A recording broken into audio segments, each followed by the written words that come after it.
Hey everyone!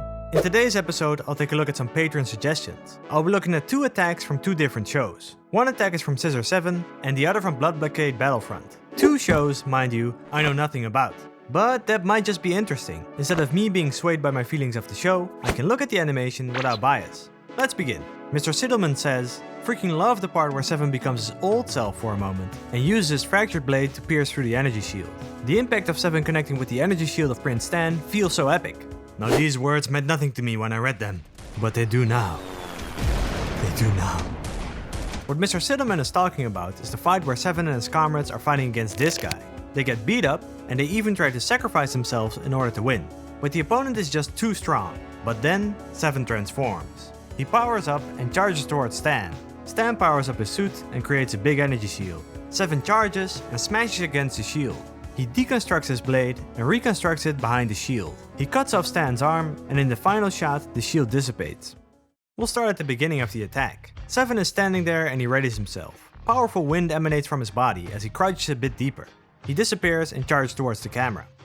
I like how the wind appears a bit later than when Seven disappears. This makes it feel like Seven is faster than the energy he transfers, giving the charge more impact. And the zoom in on the eye is a cool transition into the next shot. But I think the poses and the animation in the beginning could use some work. Now hold up. It's easy to look at some animation, change it, add some frames here and there, and make a better version. But that doesn't take into account the time or the budget the animator had for the shot. So if I want to change anything, it has to be done in the same number of frames with relatively the same amount of work. Alright, now first, if we look at the beginning and end pose, we see that his feet don't line up. And if we play the animation, we see that his entire body slides backwards. So let's fix that by moving the last frame down a bit. If we apply that to the rest of the animation, he now takes a convincing step instead of sliding around. Let's look at the final pose. It shows that he's ready to fight, but it doesn't really feel like he's in prime position to take off. If we scoot his leg back a bit, he's more in balance and ready to go. Of course, we'll apply this to the animation as well. In between these poses, there are 4 frames, giving a total of 6 frames. Let's see what we can improve. In the second frame, let's move Seven's body up a bit. This way he starts off slow and pops more into the next frame. There isn't an anticipation frame for his movement, but we can add an anticipation in his sword arm. We slightly move the arm in the opposite direction of the next frame, so while Seven's body is going down, his arm goes up. This will make the cut pop even more, because of the bigger step in between the frames. Also, it might be cool to make his leg move from the heel. This will make the motion more expressive. His heel can overextend into the 4th frame and slowly settle into the final frame. Now the animation pops more and it has a bit more life. But what about the 3rd frame? It's a bit weird, because his upper body shrinks and extends into the next frame. But it does feel like the strength of the cut extends his body, making the cut feel stronger. So even though it's not realistic, it's not necessarily wrong. But let's try this. We'll extend his body to his normal size and give the sword arm more of an arc. The entire animation pops a bit more and now we've got arcs. But we can also do this in a completely different way. We can make Seven take a step forward while he cuts with his sword. This feels a bit more natural and there's more room for impact. In the first in-between, we can pull his leg up a bit, giving him a step instead of a slide. In the second in-between, we'll be careful of the arcs and make his hair follow the motion. When he steps on his right leg, his sword will simultaneously smack against his hand, upping the power, and then we'll relax him into the final position. This is the original. The first change, and the second. Which one do you prefer? In the next shot, Stan creates his energy shield. I like how Stan puffs up his chest before releasing all the energy into the shield.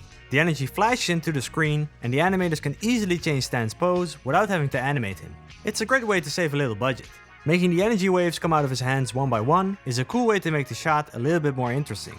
In the next shot, Seven jumps in and attacks. Clustering some frames here gives a nice slow motion effect before the hit. It also gives more impact to the hit when it speeds back up. It's cool the shield changes shape and needs to restabilize in order to take the force of the hit. The special effects are what steals the shot. The changing colors in the explosion make it more electricity-like.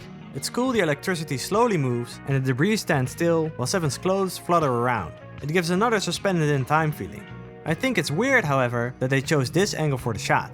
Seven was attacking from the right, going to the left. Now we've passed over the 180-degree line and he's coming from the left to the right. It can be a bit jarring, and it would probably have been better to just flip this shot. Seven's sword dematerializes and materializes back into shape.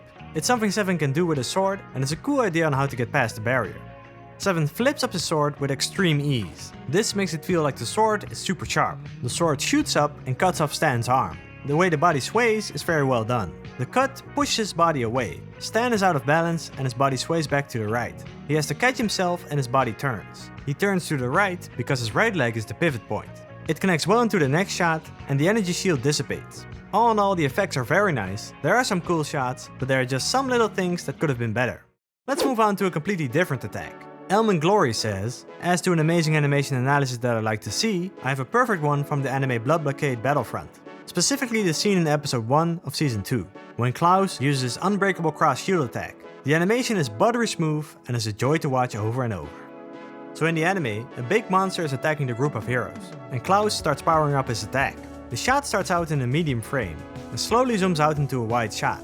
He takes a very wide stance, readying himself for the attack. As he opens up his chest, the shot opens up as well, and beneath him a sort of gate opens up too.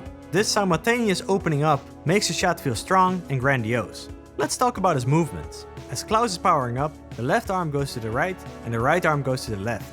This makes his shoulders come together, and makes the opening up of his chest larger and more dramatic.